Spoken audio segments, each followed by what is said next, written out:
राकट देशा, कणखर देशा, दगडांच्या देशा, नाजूक देशा, कोमल देशा, फुलांच्याही देशा.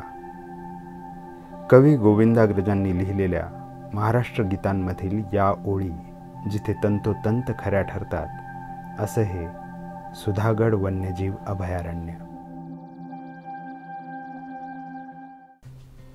महाराष्ट्राच्या उत्तर पश्चिम घाटाच्या कुशीत वसलेले सुधागड वन्यजीव अभयारण्य हे पुणे आणि रायगड जिल्ह्यात पसरलेले आहे. दऱ्याखोरे आणि गर्द हिरवाईने नटलेल्या या अभयारण्याचा विस्तार 77.12 चौरस किलोमीटरपर्यंत पसरलेला आहे. दिनांक 27 ऑगस्ट 2014 रोजी सुधागड वन्यजीव अभयारण्य म्हणून घोषित करण्यात आले. या परिसरात शतकानुशतके मोठ्या दिमाखात उभ्या असलेल्या सुधागड किल्ल्याच्या नावावरूनच या अभयारण्याला सुधागड अभयारण्य असे नाव देण्यात आलेले आहे. मानवी संस्कृतीच्या इतिहासाच्या पाऊलखुणा या भागात दिसून येतात.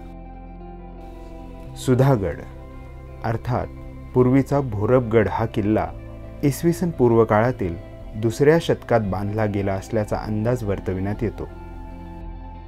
अनेक राजवटींच्या उदयास्ताचा साक्षीदार असलेला हा भोरबगड 1857 साली मराठा साम्राज्यात सामील झाला आणि तेव्हापासून त्याचे सुधागड असे नामकरण करण्यात आले. छत्रपती शिवाजी महाराज की.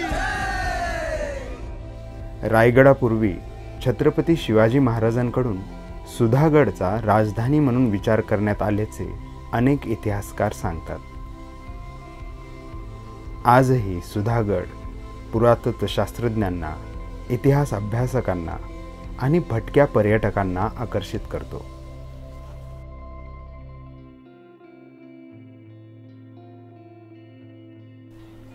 सुधागड परिसरातील ठाणाळे आणि खाडसांबळे येथील गुहांमधील कोरीव काम इसवी सन पूर्व काळातील बौद्ध धर्मियांच्या सांस्कृतिक जडणघडणीची साक्ष देतात.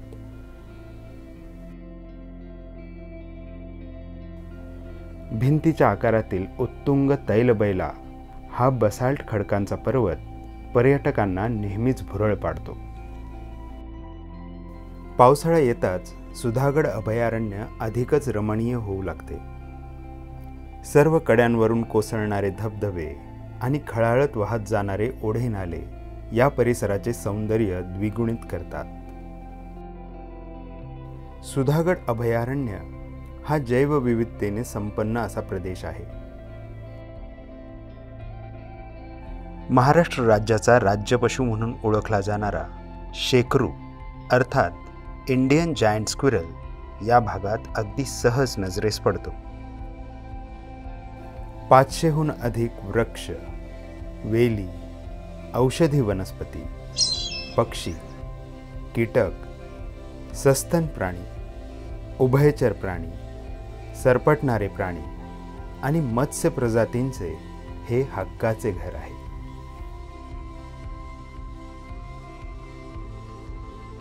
यातील अनेक प्रजाती पृथ्वीतलावरून नामशेष होण्याच्या मार्गावर असून त्यांचे जास्तीत जास्त प्रमाणात संवर्धन करण्याची गरज आहे. लोकसहभागाशिवाय ही संवर्धनाची जबाबदारी पार पाडणे केवळ अशक्य आहे. हे ओळखून वनविभाग आसपासच्या गावातील लोकांना प्रशिक्षण देत आहेत. आज वनविभागाच्या मदतीने हे गावकरी आपापल्या भागातील वनसंपदा जोपासण्याचे काम करीत आहेत. सुधागड प्रमाणेच या परिसरातील घनगड, कोरीगड, सरसगड या किल्ल्यांनाही हजारो पर्यटक दरवर्षी भेट देत असतात. तसेच कुंडलिका व्हॅली आणि अंधारबन हे ट्रेकर्सच्या आकर्षणाचा केंद्रबिंदू आहेत. पर्यटकांचा वाढता ओघ लक्षात घेता वन विभागाने आसपासच्या गावातील लोकांना टुरिस्ट गाईडचे प्रशिक्षण दिले आहे. यामुळे गावात काही प्रमाणात रोजगार निर्मिती तर झालीच आहे, याशिवाय येणाऱ्या पर्यटकांकडून पर्यावरणास हानी पोहोचणार नाही यावर देखरेख ठेवणेही सोपे झाले आहे. सुधागड अभयारण्यात असलेले कोंडगाव धरण हा वर्षभर पाणी पुरवठा करणारा एकमेव स्रोत आहे. त्यामुळे येथे अनेक पक्षी व प्राणी सहज निदर्शनास पडतात आणि म्हणूनच अनेक पर्यावरणप्रेमी पर्यटकांचे हे आवडीचे ठिकाण बनले आहे. गर्द हिरवी वनराई, खळखळ वाहणाऱ्या नद्या, फुले, फुलपाखरे, कीटक, पक्षी, पशु आणि या सर्वांना अभय देणारी, त्यांच्यासोबत समरस होऊन जगणारी माणसं, या सर्वांनी मिळूनच तर बनतं एक सुंदर आणि परिपूर्ण जंगल.